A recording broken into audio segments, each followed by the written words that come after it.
회장님, 볼펜에서 들리면 안 되는 소리가 들렸습니다.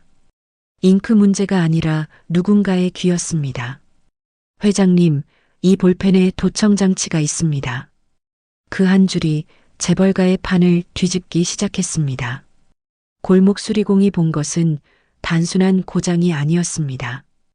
이미 준비된 배신, 이미 짜여진 이사회, 이미 끝난 싸움. 그리고 그 한가운데 이름도 없는 청년 하나. 아무도 믿지 않는 자리에서 그는 전부를 들었습니다. 누군가는 권력을 지키려 했고 누군가는 진실을 숨기려 했습니다. 하지만 그날 가장 낮은 곳에 있던 사람이 모든 걸 무너뜨렸습니다. 시청하시기 전에 구독과 좋아요, 알림 설정은 영상 제작에 많은 도움이 됩니다. 감사합니다. 서울 을지로 뒷골목. 낡은 건물들 사이 간판도 제대로 달리지 않은 작은 가게 하나. 창문에는 먼지가 끼어 있고 문 앞에는 고장난 전자제품들이 쌓여 있었다. 가게 이름도 없었다. 그냥 수리점이었다. 이 가게를 혼자 지키는 사람이 있었다. 25살 윤태호. 태호는 어릴 때부터 이상한 아이였다. 친구들이 운동장에서 뛰어놀 때 태호는 집안에서 고장난 라디오를 뜯어보고 있었다. 엄마는 늘 한숨을 쉬었다. 태호야, 그거 뜯으면 더 못 쓴다. 하지만 태호는 항상 다시 고쳐놨다. 오히려 뜯기 전보다 더 잘 돌아가게 만들었다. 선생님들은 태호가 공부를 못한다고 했다.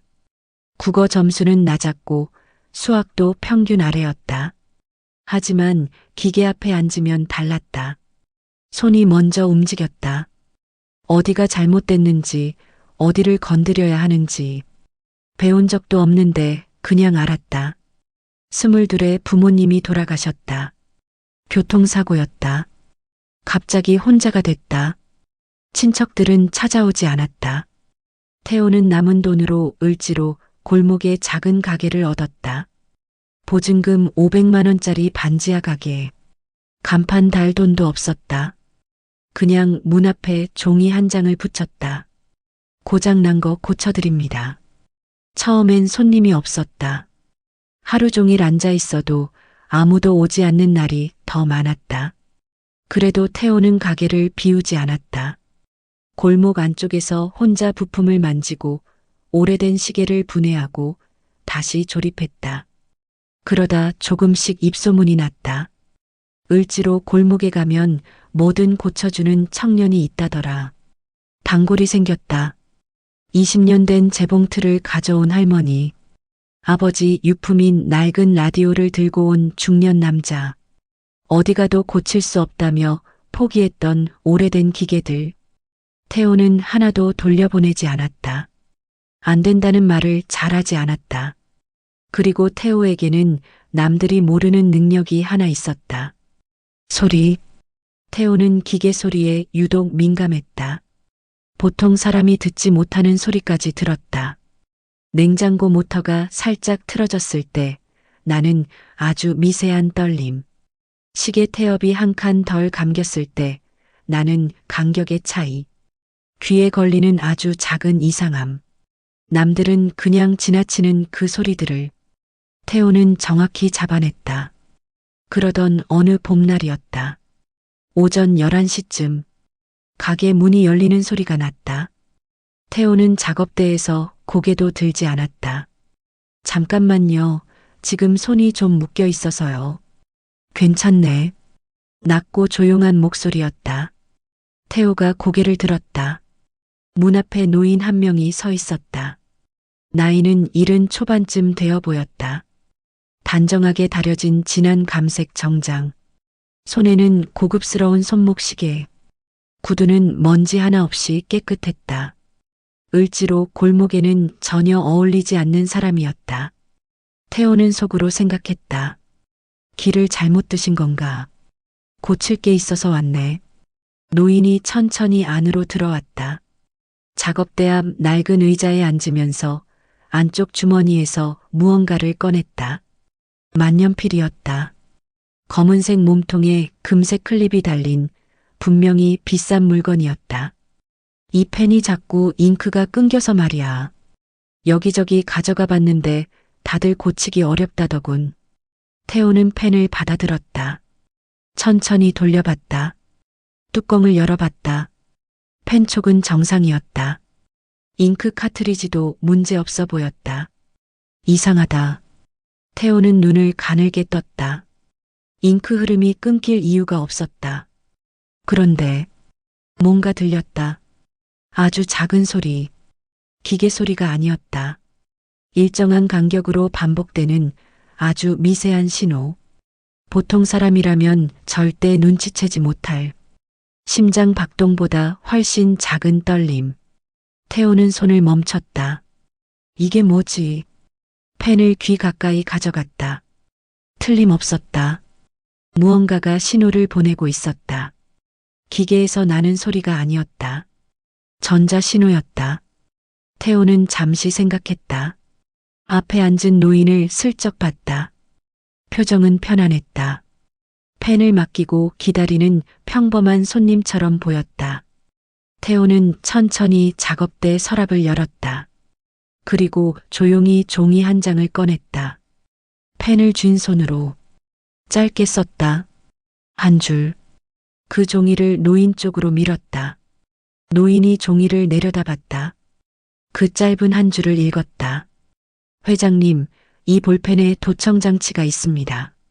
노인의 눈이 천천히 올라왔다. 태호를 바라봤다.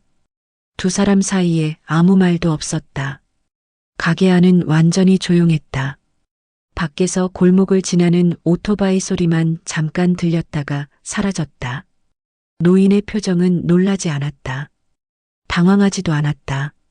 오히려 무언가를 확인한 사람의 눈빛이었다. 이미 알고 있었던 걸까? 아니면 이 순간을 기다리고 있었던 걸까? 태호는 알 수 없었다. 노인이 아주 천천히 종이를 집어들었다. 뒷면에 뭔가를 적기 시작했다. 그리고 다시 태호 쪽으로 밀었다. 태호가 내려다봤다. 거기에는 딱 3글자가 적혀 있었다. 확실한가? 태호는 고개를 끄덕였다. 그리고 공구함을 열었다. 지금부터 이 펜 안에 뭐가 숨어 있는지 직접 꺼내 보여줄 생각이었다. 그런데 태호는 아직 몰랐다. 이 짧은 고개짓 하나가 자신의 인생을 완전히 바꿔놓을 거라는 사실을. 태호는 공구함에서 작은 드라이버를 꺼냈다. 펜을 작업대 위에 올려놓고 천천히 뚜껑부터 분리했다. 펜촉 부분, 잉크 카트리지 부분. 하나씩 나눴다. 노인은 아무 말 없이 그 손을 바라봤다. 태호의 손은 흔들리지 않았다. 평소에 시계 태엽을 분해할 때처럼 익숙하고 조용하게 움직였다. 그리고 잉크 카트리지 뒤쪽, 펜 몸통 가장 안쪽, 손가락 끝에 뭔가 걸렸다. 태호는 핀셋을 들었다. 아주 조심스럽게 그것을 꺼냈다. 손톱보다 작은 크기, 얇고 납작한 조각. 언뜻 보면 그냥 부품 같았다. 하지만 태호는 알았다. 이건 부품이 아니었다. 작업대 위 확대경 아래에 올려놨다. 틀림없었다. 아주 작은 판 위에 가느다란 선들이 촘촘하게 그려져 있었다. 전원은 펜 몸통의 금속 부분에서 아주 조금씩 가져오는 구조였다. 사용할수록 충전이 됐다. 펜을 주면 줄수록, 오래 가지고 다닐수록 더 오래 작동하도록 만들어진 물건이었다. 태호는 그것을 작업대 구석에 있던 작은 금속 케이스 안에 넣었다. 딸깍, 뚜껑을 닫았다. 외부에서 실시간으로 들을 수 있는 장치입니다. 태호가 조용히 말했다. 이 케이스 안에 있으면 신호가 차단됩니다. 노인은 그 금속 케이스를 내려다봤다. 한참을 바라봤다. 그러다 입을 열었다. 얼마나 됐을까? 질문인지 혼잣말인지 모를 목소리였다. 태호는 대답하지 않았다. 알 수 없었으니까. 이 펜을 선물 받은 게 석 달 전이야. 노인이 천천히 말했다. 그때부터였겠지. 태호는 가만히 들었다. 내 주변에 누군가 있다는 뜻이겠지. 가게 안이 조용해졌다. 밖에서 골목을 지나는 사람들 발소리가 들렸다. 어디선가 공사 소리도 들렸다. 하지만 가게 안은 그 소음들과 완전히 동떨어진 것처럼 고요했다. 태호는 노인을 봤다. 처음 들어왔을 때와 표정이 달랐다. 편안해 보이던 얼굴이 아니었다. 하지만 무너진 표정도 아니었다. 뭔가를 속으로 정리하는 사람의 얼굴이었다. 오래 살면서 많은 것을 겪어온 사람만이 지을 수 있는 그런 표정이었다. 자네 이름이 뭔가? 윤태호입니다. 나이는 25입니다. 여기서 혼자 일하나? 네. 노인이 고개를 끄덕였다. 그리고 잠시 생각에 잠겼다. 태호는 기다렸다. 이 펜 고쳐줄 수 있나? 노인이 물었다. 태호는 잠깐 멈칫했다. 그 장치를 빼고 원래대로 돌려놓을 수 있습니다. 그렇게 해주게. 태호는 다시 손을 움직였다. 장치를 뺀 자리를 깨끗하게 정리하고 잉크 카트리지를 다시 끼우고 펜을 원래대로 조립했다. 종이 위에 선을 그어봤다. 잉크가 부드럽게 흘렀다. 끊김이 없었다. 펜을 노인 쪽으로 밀었다. 노인이 펜을 집어들었다. 뚜껑을 열고 닫았다. 한번 써봤다. 그러고는 조용히 웃었다. 아주 작게. 수리비가 얼마인가? 괜찮습니다. 왜? 태호는 잠깐 생각했다. 제가 고친 건 잉크 문제가 아니니까요. 노인이 태호를 바라봤다. 뭔가를 재는 것 같은 눈빛이었다. 그러다 천천히 자리에서 일어났다. 정장을 한번 매만지고 명함 한 장을 꺼내 작업대 위에 놓았다. 태호가 내려다봤다. 대광물산 그룹 창업자 회장 장도현. 태호는 그 이름을 알고 있었다. 물류, 운송, 창고업으로 시작해서 지금은 여러 사업을 하고 있는 큰 기업. 뉴스에도 가끔 나왔다. 그런 사람이 을지로 골목에, 간판도 없는 이 가게에 직접 들어온 것이었다. 장 회장은 아무 말 없이 가게를 나갔다. 태호는 문이 닫히는 소리를 들으며 작업대 앞에 앉아 있었다. 금속 케이스를 바라봤다. 그 안에 들어있는 아주 작은 조각. 누가 만든 걸까? 왜 그 펜에 넣었을까? 그리고 왜 하필 이 가게에 가져온 걸까? 여러 생각이 머릿속을 지나갔다. 하지만 태호는 그냥 다시 작업을 시작했다. 아직 고쳐야 할 시계가 남아 있었다. 사흘이 지났다. 태호는 그 일을 거의 잊고 있었다. 아니, 잊으려고 했다는 게 맞았다. 자기가 관여할 일이 아닌 것 같았으니까. 그런데 나흘째 되던 날 오전, 가게 문이 다시 열렸다. 장 회장이었다. 이번에는 혼자가 아니었다. 뒤에 조용히 따르는 사람이 한 명 있었다. 젊은 남자, 30쯤 되어 보이는 표정 없는 얼굴로 문 앞에 서 있었다. 장 회장은 안으로 들어와 지난번과 같은 자리에 앉았다. 그날 자네가 찾아낸 거, 장 회장이 말했다. 다른 사람한테 말했나? 아니요. 앞으로도 말하지 않겠나? 태호는 고개를 끄덕였다. 장 회장은 잠시 태호를 바라봤다. 그러더니 천천히 입을 열었다. 내 옆에 있어라. 태호는 잘못 들은 줄 알았다. 네, 내 옆에 있어달라는 말일세. 태호는 말문이 막혔다. 저는 그냥 수리하는 사람인데요. 알고 있네. 회장님 옆에 있을 사람이 따로 있지 않겠습니까? 있지. 장 회장이 말했다. 그래서 문제야. 그 말이 태호의 가슴 어딘가에 박혔다. 있지. 그래서 문제야. 태호는 그 짧은 두 마디의 뜻을 천천히 이해했다. 회장 주변에는 사람이 많았다. 임원도 있고 비서도 있고 오랫동안 함께한 측근도 있었다. 그런데 바로 그 사람들 중 누군가가 그 펜에 장치를 심었다는 뜻이었다. 가까이 있는 사람이 위험한 것이었다. 그러니까 오히려 아무 연관도 없는 사람이 필요했다. 을지로 골목에서 혼자 술이나 하는, 배경도 없고 연줄도 없고 이 판에 아무 이해관계도 없는 그런 사람이. 대신 장 회장이 말했다. 진실을 들어라. 태호는 잠시 아무 말도 못했다. 무서운 제안이었다. 기업 내부에 들어간다는 게 어떤 의미인지 태호도 어렴풋이 알았다.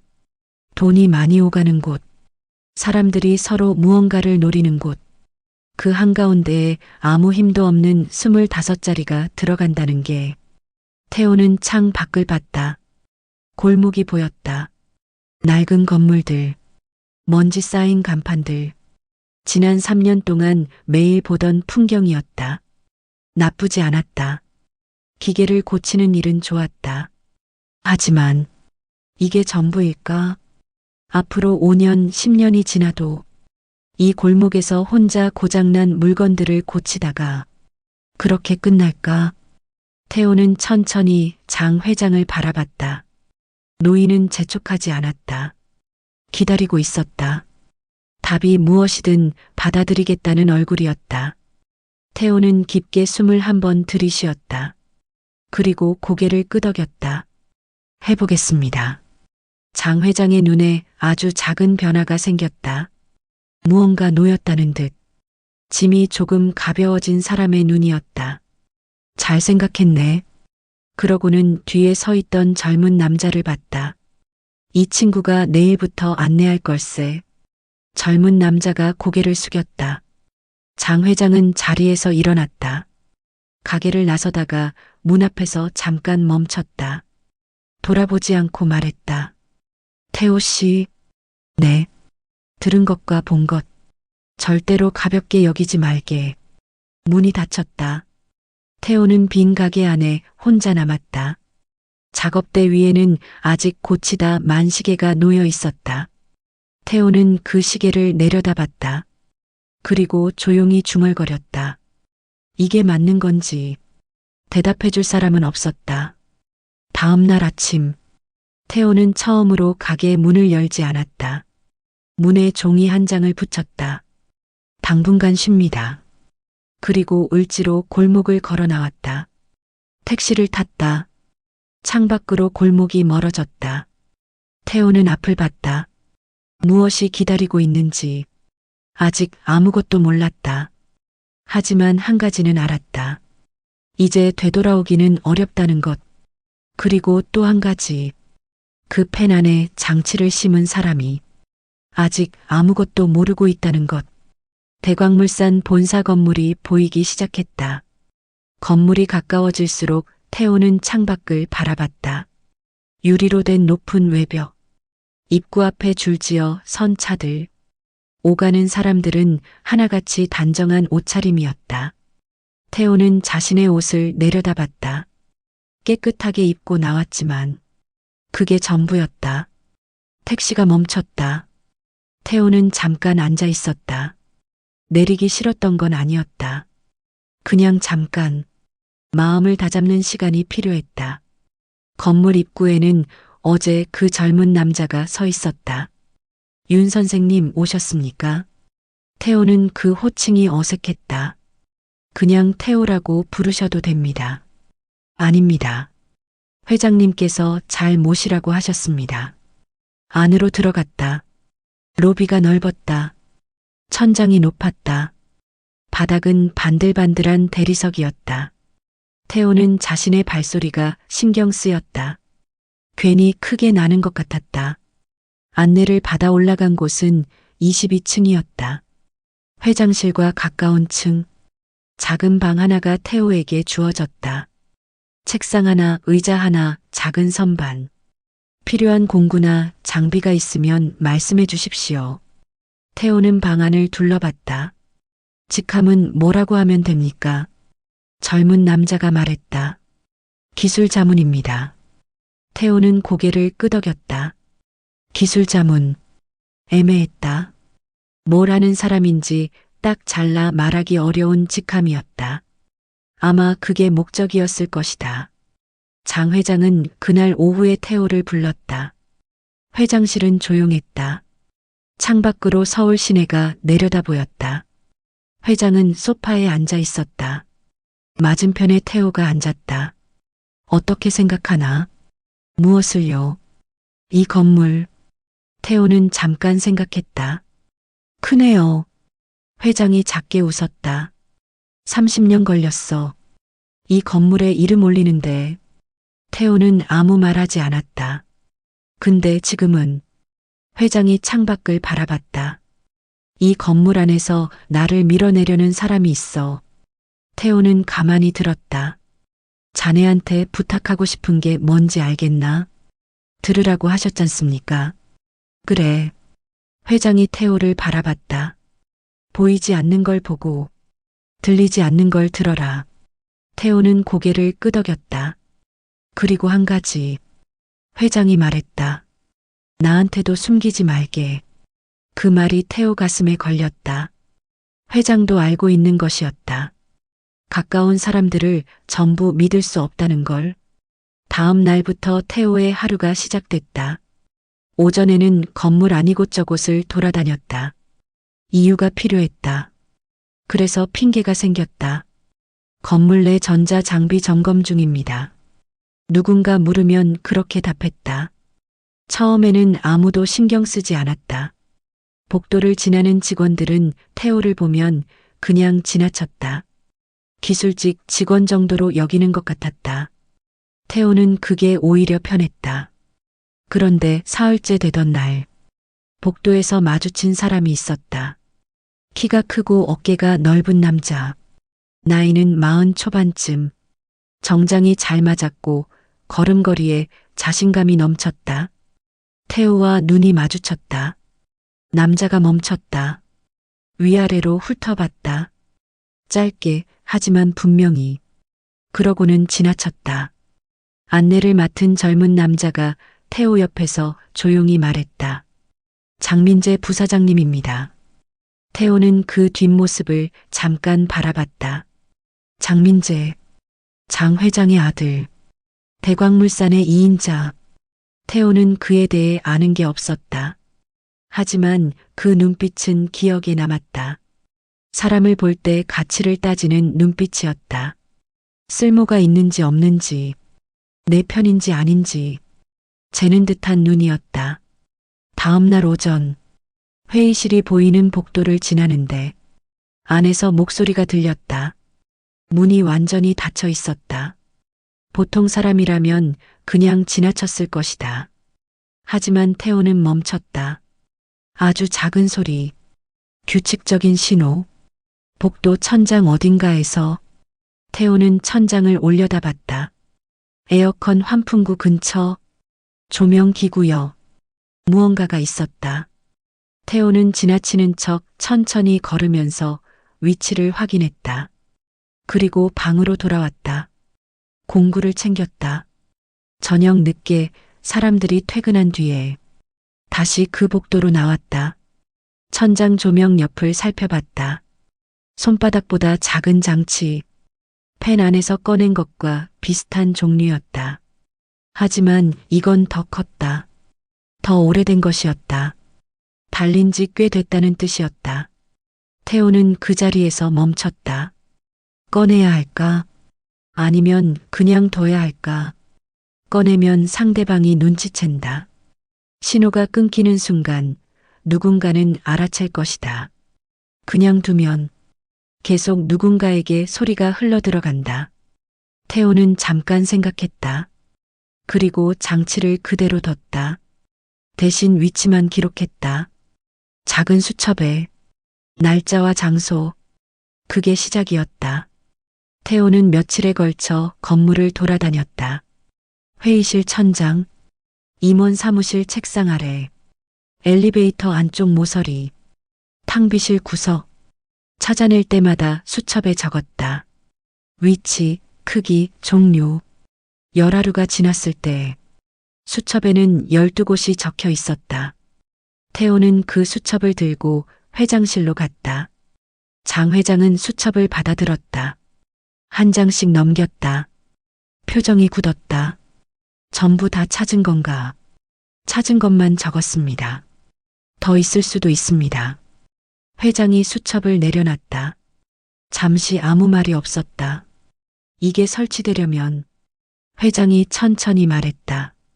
건물 안을 자유롭게 드나들 수 있는 사람이어야 해. 그렇습니다. 그리고 오래전부터 준비했다는 뜻이고. 태호는 고개를 끄덕였다. 회장의 눈이 어두워졌다. 그날 저녁 태호는 퇴근하지 않고 건물에 남았다. 딱히 할 일이 있어서가 아니었다. 그냥 뭔가 마음이 걸렸다. 복도를 천천히 걸으면서 각 층을 돌았다. 그러다 16번째 층, 닫힌 회의실 앞을 지나는데 안에서 목소리가 들렸다. 이번에도 문은 완전히 닫혀 있었다. 하지만 소리는 새어나왔다. 벽이 얇은 건물이었다. 태호는 걸음을 멈췄다. 이사회 날짜 맞추면 됩니다. 낮고 조심스러운 목소리였다. 자료는 다 준비됐습니까? 네. 이미 3곳에 나눠뒀습니다. 절대 연결되면 안 됩니다. 당연하죠. 그리고 짧은 침묵. 이사회에서 밀어내면 끝입니다. 태호는 숨을 참았다. 심장이 빠르게 뛰었다. 움직이지 않았다. 그 자리에 서서 들었다. 자료가 나오는 순간 아무도 막을 수 없어요. 언론 쪽은요. 준비됐습니다. 이사회 당일 맞춰서 나가게 돼 있어요. 그럼 됐군요. 잠깐 사이 의자 끄는 소리가 들렸다. 사람들이 일어나는 것 같았다. 태호는 조용히 옆 복도로 몸을 옮겼다. 모서리 뒤에 서서 기다렸다. 회의실 문이 열렸다. 사람들이 나왔다. 2명이었다. 태호는 모서리 뒤에서 그 얼굴들을 봤다. 한 명은 장민재였다. 그리고 그 옆에 있는 사람. 태호는 그 얼굴을 알고 있었다. 며칠 전 회장실에서 마주쳤던 사람. 회장 옆에서 오랫동안 함께 일해왔다는 50대 초반의 남자. 장 회장이 믿는다고 했던 사람이었다. 두 사람은 아무 말 없이 각자 다른 방향으로 걸어갔다. 태호는 그 자리에서 움직이지 않았다. 복도가 다시 조용해졌다. 아무 일도 없었던 것처럼. 태호는 천천히 벽에 등을 기댔다. 머릿속이 정리되지 않았다. 그냥 도청 장치가 있는 게 아니었다. 이미 판이 만들어져 있었다. 이사회, 자료, 언론, 날짜까지 맞춰서 장 회장을 끌어내리기 위한 준비가 이미 거의 다 끝나 있었다. 문제는 또 있었다. 태호가 들은 것을 장 회장에게 알려야 했다. 그건 맞았다.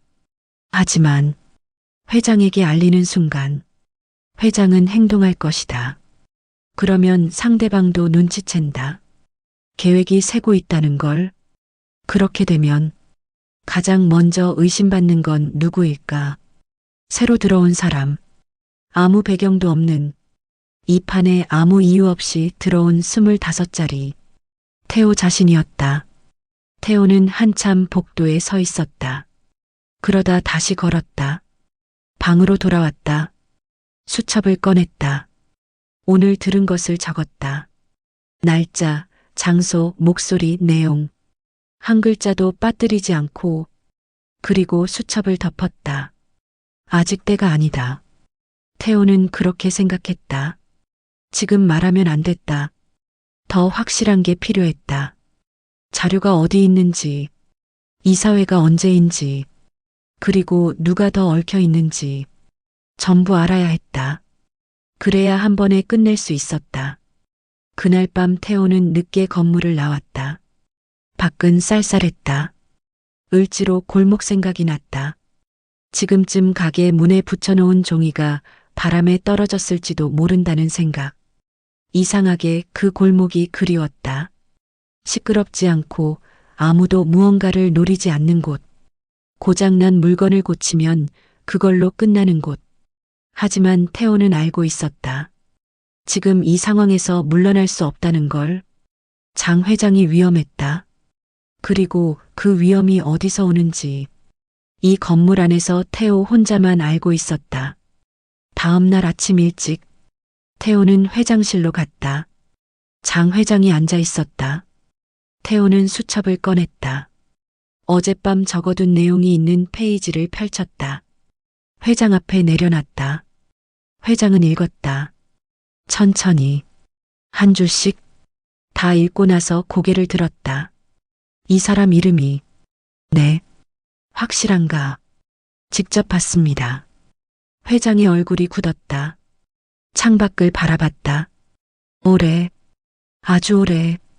태호는 기다렸다. 그러다 회장이 입을 열었다. 목소리가 낮아져 있었다. 25년이야. 태호는 아무 말도 하지 않았다. 그 사람이랑 같이 시작했어. 처음부터. 방 안이 조용했다. 시계 소리만 들렸다.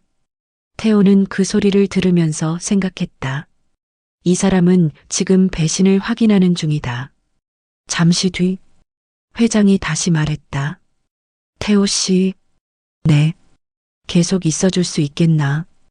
태호는 망설이지 않았다. 네. 그 대답이 끝나자마자 복도 밖에서 발소리가 들렸다. 두 사람 이상, 빠른 걸음. 회장실 문 앞에서 멈췄다. 똑똑, 노크 소리. 문이 열렸다. 장민재였다. 그는 태호를 보고 잠깐 멈췄다. 그러더니 회장을 바라봤다. 웃고 있었다. 자연스러운 웃음이었다. 아무것도 모르는 사람처럼. 아버지, 드릴 말씀이 있어서요. 태호는 그 웃음을 바라봤다. 저 사람은 지금 모른다.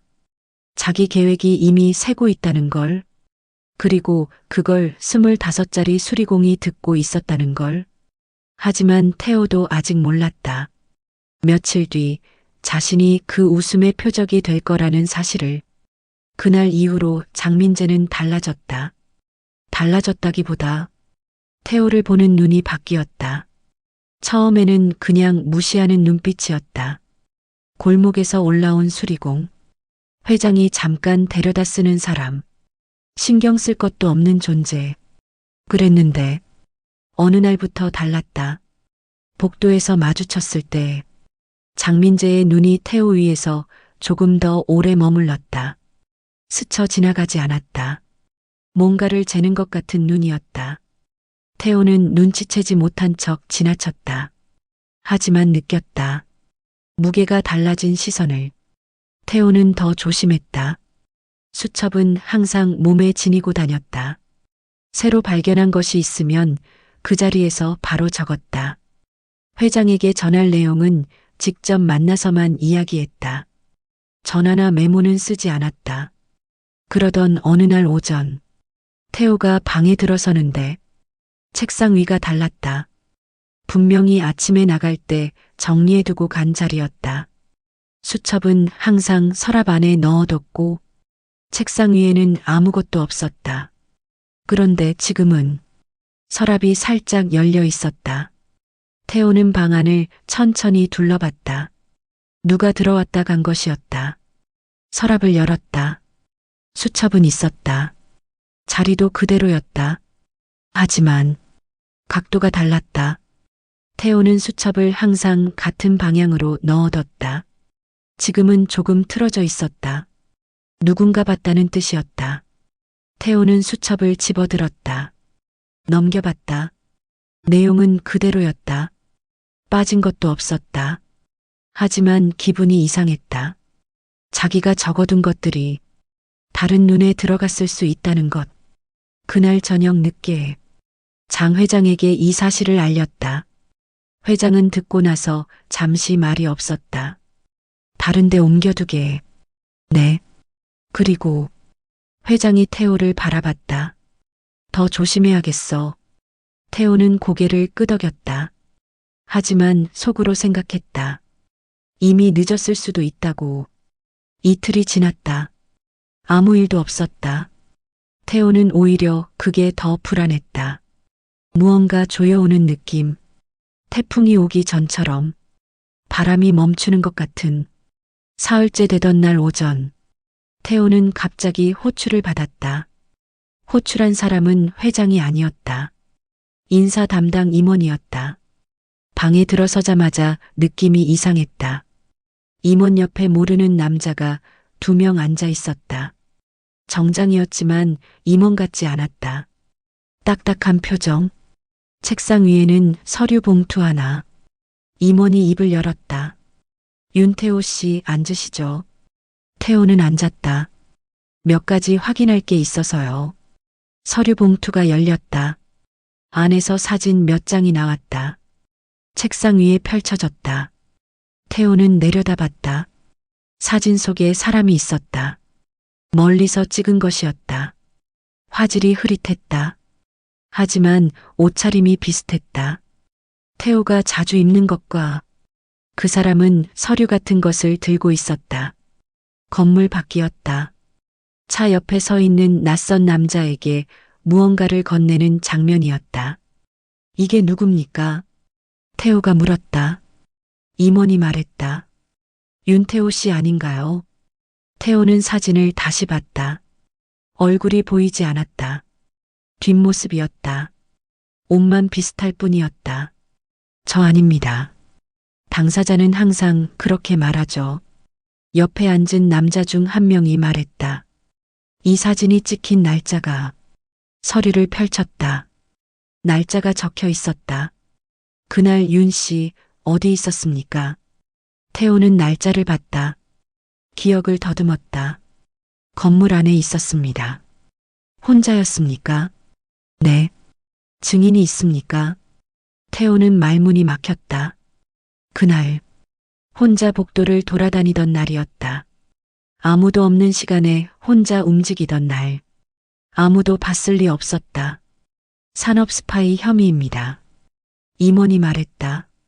조용하고 사무적인 목소리였다. 내부 자료가 외부로 유출된 정황이 있습니다. 저는 자료를 가져간 적 없습니다. 그건 조사를 통해 밝혀질 겁니다. 그때 문이 열렸다. 장민재였다. 그는 방 안을 한번 둘러봤다. 태호를 봤다. 그리고 웃었다. 억지로 만든 웃음이 아니었다. 진짜 여유 있는 웃음이었다. 이미 다 정해진 사람의 얼굴이었다. 윤 씨 많이 당황했겠네요. 태호는 아무 말도 하지 않았다. 원래 이런 상황이 되면 다들 당황하죠. 장민재가 천천히 방 안으로 들어왔다. 지금 나가면 조용히 끝낼 수 있어요. 태호를 내려다봤다. 여기서 버티면 더 힘들어집니다. 태호는 장민재를 바라봤다. 아무 말도 하지 않았다. 머릿속이 빠르게 돌아갔다. 이건 준비된 것이었다. 사진, 날짜, 혐의. 전부 갖춰져 있었다. 어딘가에서 들은 말이 떠올랐다. 자료는 다 준비됐습니다. 바로 이거였다. 자료가 내부 유출이 아니었다. 자료가 태호였다. 처음부터 태호를 없앨 준비를 했던 것이었다. 태호는 자리에서 일어섰다. 알겠습니다. 그 말만 하고 방을 나왔다. 복도가 길게 느껴졌다. 엘리베이터를 탔다. 내려가는 동안 아무 생각도 나지 않았다. 아니, 너무 많은 생각이 한꺼번에 들어서 아무것도 정리되지 않았다. 건물을 나왔다. 바깥 공기가 차가웠다. 태호는 잠깐 서 있었다. 어디로 가야 하는지 몰랐다. 전화를 꺼냈다. 장 회장에게 전화를 걸었다. 받지 않았다. 다시 걸었다. 여전히 받지 않았다. 을지로로 갔다. 가게 앞에 섰다. 문에 붙여둔 종이가 아직 있었다. 바람에 조금 구겨져 있었다. 당분간 쉽니다. 가게 문을 열었다. 안은 그대로였다. 작업대, 공구함, 선반 위의 부품들. 아무것도 바뀐 게 없었다. 태호는 작업대 앞 의자에 앉았다. 한참 앉아 있었다. 아무것도 하지 않고 그러다 주머니를 뒤졌다. 거기에 있었다. 아주 작은 금속 케이스. 항상 갖고 다니던 것. 딸깍 열었다. 그 안에 있는 작은 칩. 장 회장의 펜에서 꺼낸 것. 태호는 그것을 손바닥 위에 올려놨다. 바라봤다. 이게 전부였다. 자신이 결백하다는 증거. 이걸 가지고 있다는 게 유일하게 남은 것이었다. 그런데 이것만으로 될까? 사진이 있었다. 날짜가 있었다. 서류가 있었다. 조작된 것들이 이 작은 칩 하나보다 훨씬 많았다. 태호는 칩을 다시 케이스에 넣었다. 딸깍. 전화가 울렸다. 모르는 번호였다. 받았다. 윤태호 씨입니까? 낮고 조용한 목소리. 네. 오늘 일 들었습니다. 태호는 말하지 않았다.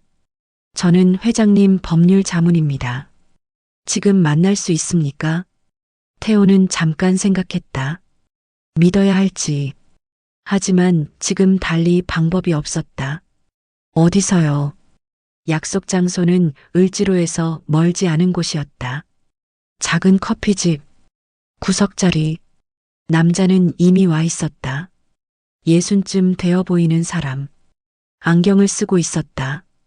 조용한 인상이었다. 태호가 앉자 남자가 말했다. 회장님이 연락을 못 하시는 상황입니다. 왜요? 지금 주변이 막혀 있어요. 움직이기 어려운 상태입니다. 태호는 그 말의 뜻을 이해했다. 장민재가 회장 주변을 먼저 막은 것이었다. 태호를 내보내고 나서 이사회가 언제입니까? 남자가 말했다. 열흘 뒤입니다. 열흘. 태호는 머릿속으로 셌다. 그 사진 조작이라는 걸 증명할 수 있겠습니까? 태호는 잠깐 생각했다. 그날 건물 안에 있었다는 걸 보여줄 수 있으면 됩니까? 네. 그걸로 혐의는 벗을 수 있어요. 건물 안팎의 회로는요. 지금 확보 중입니다. 태호는 테이블 위에 금속 케이스를 올려놨다. 이건 뭡니까? 남자가 케이스를 봤다. 회장님 펜에서 꺼낸 도청 장치입니다. 남자의 눈이 멈췄다. 이게 있었군요. 네. 보관하고 있었습니까? 처음부터요. 남자가 한참 그 케이스를 바라봤다. 이게 중요할 수 있습니다. 알고 있습니다. 하지만 이것만으론 부족해요. 태호도 알고 있었다. 더 있습니다. 태호가 수첩을 꺼냈다. 남자가 수첩을 받았다. 천천히 읽었다. 도청 장치 위치들, 복도에서 들은 대화, 날짜, 장소, 내용, 전부 적혀 있었다. 남자가 수첩을 덮었다. 태호를 바라봤다. 이걸 전부 기억합니까? 적으면서 기억했습니다. 이사회 날 직접 나설 수 있겠습니까? 태호는 잠깐 멈췄다. 이사회, 회장 아들이 있는 자리, 임원들이 있는 자리, 자기를 내쫓은 사람들이 모인 자리에 다시 들어간다는 것. 무서웠다. 솔직히 무서웠다. 하지만 태호는 생각했다. 을지로 골목으로 돌아가면 이 사람은 어떻게 되는가? 30년 일군 것을, 가까이 있던 사람한테 빼앗기는 것을 그냥 보고 있어야 하는가? 태호는 고개를 들었다. 나가겠습니다. 남자가 고개를 끄덕였다. 열흘 있습니다. 알겠습니다. 한 가지만요. 남자가 말했다. 그 수첩 절대 잃어버리지 마십시오. 태호는 수첩을 받아들었다. 안쪽 주머니에 깊이 넣었다. 손이 그 위를 한번 짚었다. 커피집을 나왔다. 을지로 골목이 보였다. 저녁이 되고 있었다. 가게 불빛들이 하나씩 켜졌다. 태호는 가게로 돌아갔다. 작업대 앞에 앉았다. 이번에는 멍하니 앉아있지 않았다. 수첩을 꺼냈다. 처음부터 다시 읽었다. 한 줄씩 읽으면서 생각했다. 이사회 날, 무엇을 어떻게 내놓을 것인지, 누가 어디서 막을 것인지, 자기가 말을 시작했을 때 아무도 듣지 않으려 하면 어떻게 할 것인지 생각이 많아졌다. 하지만 포기하는 생각은 없었다. 자정이 넘었다. 태호는 수첩을 덮었다. 금속 케이스를 꺼냈다. 손바닥 위에 올려놨다. 이 작은 것 하나가 처음에 모든 걸 시작하게 했다. 태호는 그것을 다시 케이스에 넣었다. 딸깍. 열흘이 남았다. 열흘. 태호는 그 시간을 을지로 가게에서 보냈다. 아침에 일어나면 수첩을 읽었다. 밤에 자려고 누우면 또 읽었다. 외울 때까지 읽었다. 법률 자문 남자와는 이틀에 한 번씩 만났다. 커피집도 아니었다. 매번 장소를 바꿨다. 골목 안어름한 식당, 공원 벤치, 주차장 구석. 만날 때마다 남자가 말했다. 폐쇄회로 영상 확보했습니다.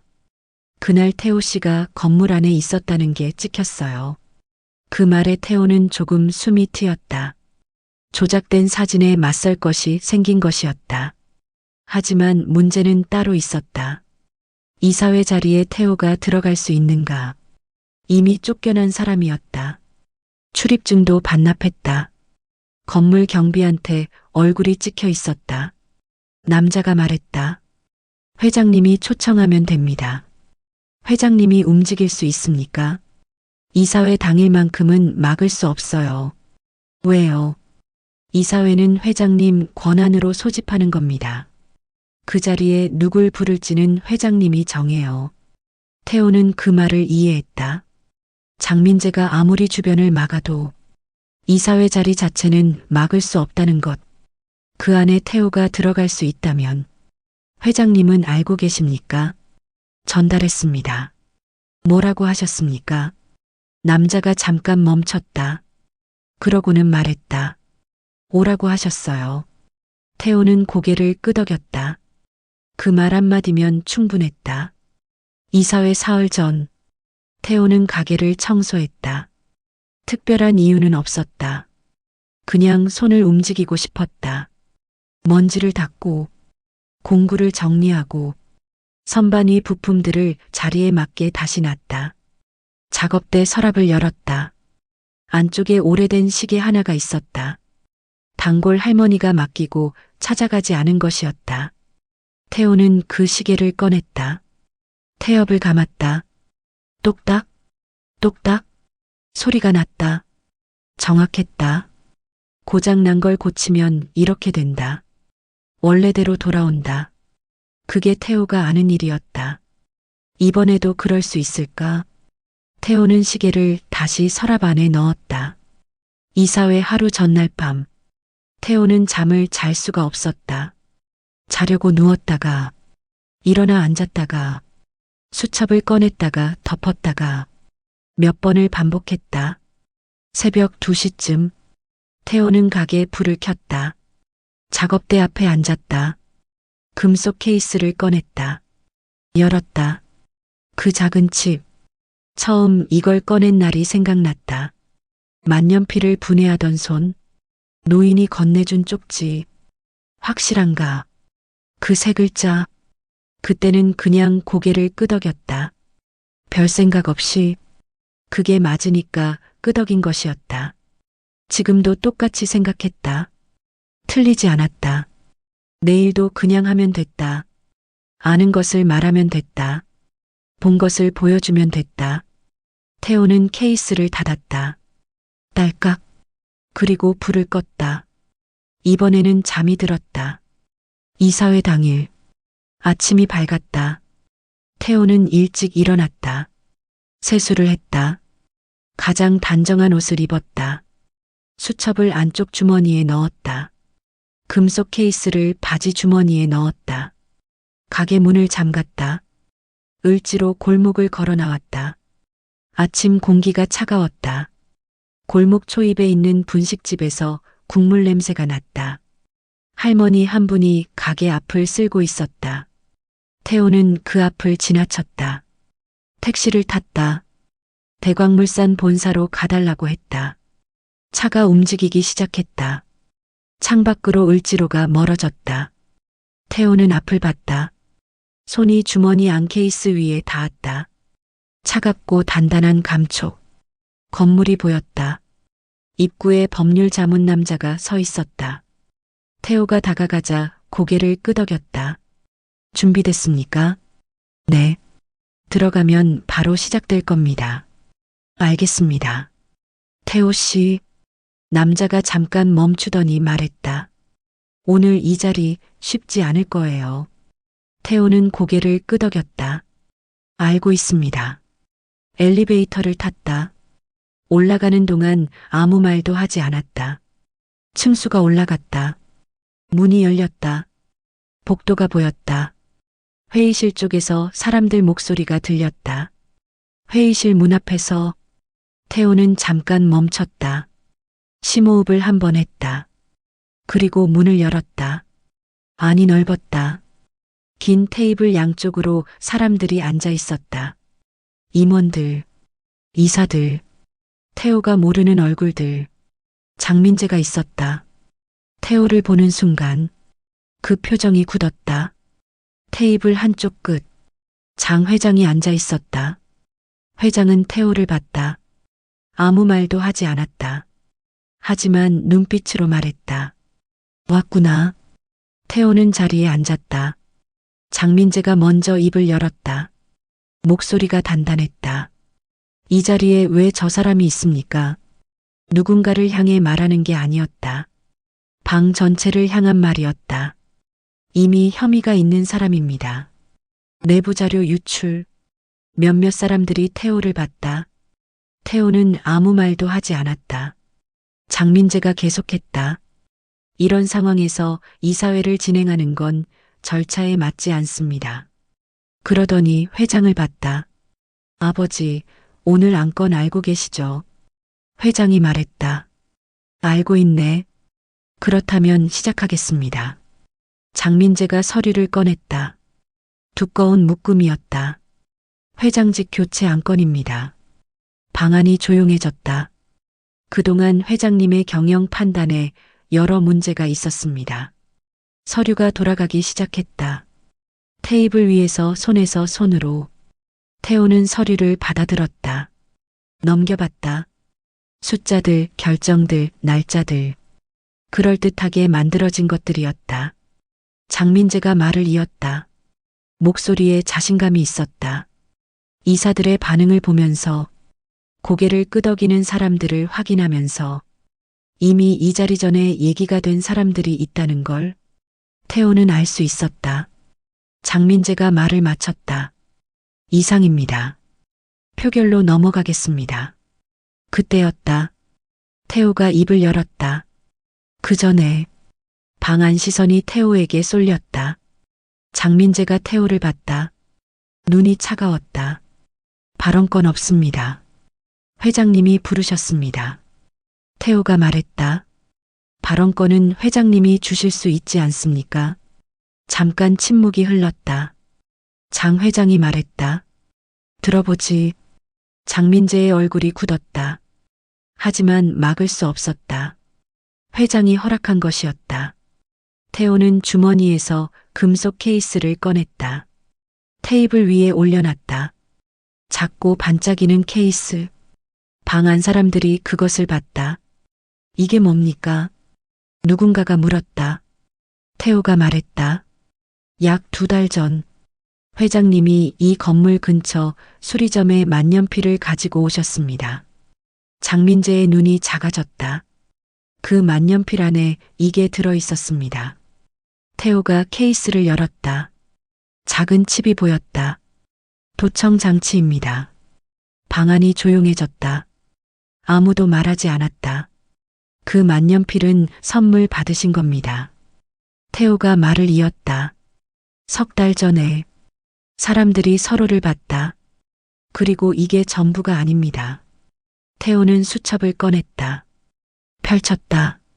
이 건물 안 12곳에서 같은 종류의 장치가 발견됐습니다. 수첩을 테이블 위에 놨다. 위치, 날짜, 전부 여기 있습니다. 장민재가 말했다. 목소리가 조금 높아졌다. 그게 저랑 무슨 관계입니까? 태호는 장민재를 봤다. 16번째 층 회의실. 장민재의 얼굴이 달라졌다. 밤늦게 태호가 말했다. 두 분이서 하신 이야기가 있습니다. 방안이 완전히 얼어붙었다. 태호는 수첩을 손에 들었다. 그리고 읽었다. 그날 복도에서 들은 말을. 날짜, 장소, 목소리, 내용. 한 글자도 빠뜨리지 않고 읽는 동안 방 안은 조용했다. 숨소리도 들릴 것 같은 침묵이었다. 태호가 수첩을 덮었다. 장민재가 말했다. 그건 그 사람 혼자 꾸며낸 말입니다. 목소리가 달랐다. 아까처럼 여유롭지 않았다. 아무 증거도 없잖습니까? 법률 자문 남자가 말했다. 있습니다. 모든 시선이 그쪽으로 갔다. 남자가 파일 하나를 테이블 위에 올려놨다. 건물 폐쇄 회로 영상입니다. 태호 씨가 산업 스파이 혐의를 받은 그날 건물 안에 있었다는 게 찍혀 있습니다. 파일이 열렸다. 영상 캡처 사진들이 나왔다. 날짜가 찍혀 있었다. 태호가 건물 안복도를 걷고 있는 모습이었다. 그리고 남자가 말을 이었다. 조작된 사진의 원본도 확인했습니다. 다른 사람입니다. 방 안에서 웅성이는 소리가 났다. 장민재는 아무 말도 하지 않았다. 태호는 그 얼굴을 봤다. 아까 그 웃음이 없었다. 여유가 없었다. 계획이 있는 사람의 얼굴이 아니었다. 한쪽에 앉아있던 사람이 일어섰다. 50대 남자. 장 회장의 오랜 측근이라던 사람. 그는 아무 말도 하지 않았다. 그냥 자리에서 일어나 문 쪽으로 걸어갔다. 누군가가 말했다. 어디 가십니까? 남자는 대답하지 않았다. 문이 열렸다. 문 밖에 두 사람이 서 있었다. 남자가 멈췄다. 그리고 그 자리에 서 있었다. 더 이상 움직이지 않았다. 방 안이 다시 조용해졌다. 장민재가 천천히 자리에 앉았다. 서류를 덮었다. 아무것도 하지 않았다. 할 수 없었다. 장 회장이 말했다. 조용하고 낮은 목소리였다. 오늘 안건은 여기서 끝내지. 아무도 반대하지 않았다. 이사회가 끝났다. 사람들이 하나둘 자리에서 일어났다. 방 안이 어수선해졌다. 태호는 자리에 앉아 있었다. 움직이지 않았다. 장 회장이 태호 쪽으로 걸어왔다. 천천히. 태호 옆에 서서 창밖을 한번 봤다. 그러고는 태호를 내려다봤다. 이제 어디로 갈 거냐? 태호는 잠깐 생각했다. 을지로 골목이 생각났다. 가게 문에 붙여놓은 종이. 작업대 위에 시계. 아직 모르겠습니다. 회장이 웃었다. 아주 조금. 하지만 진짜 웃음이었다. 그럼 당분간 내 옆에 있어라. 태호는 그 말을 들었다. 처음 들었을 때와는 달랐다. 처음에는 무서운 제안이었다. 지금은 그냥 자연스러웠다. 네. 방 안에는 두 사람만 남았다. 창밖으로 서울 시내가 보였다. 높은 곳에서 내려다보는 풍경. 태호는 그 풍경을 봤다. 을지로 골목은 저 아래 어딘가에 있었다. 여기서는 보이지 않았다. 하지만 사라진 건 아니었다. 태호는 주머니 안 케이스를 손으로 짚었다. 차갑고 단단한 감촉. 그게 거기 있었다. 처음에 시작된 곳. 아주 작은 것 하나. 고장난 만년필. 골목의 수리공. 그리고 지금 이 자리. 태호는 생각했다. 고장난 걸 고치면 원래대로 돌아온다. 오늘도 그랬다. 그게 태호가 아는 일이었다. 그리고 앞으로도 그게 태호가 할 일이었다. 오늘의 사연 여러분은 어떻게 생각하시나요? 댓글로 여러분의 다양한 의견과 느낌을 들려주세요. 구독과 좋아요, 알림 설정은 영상 제작에 많은 도움이 됩니다. 감사합니다.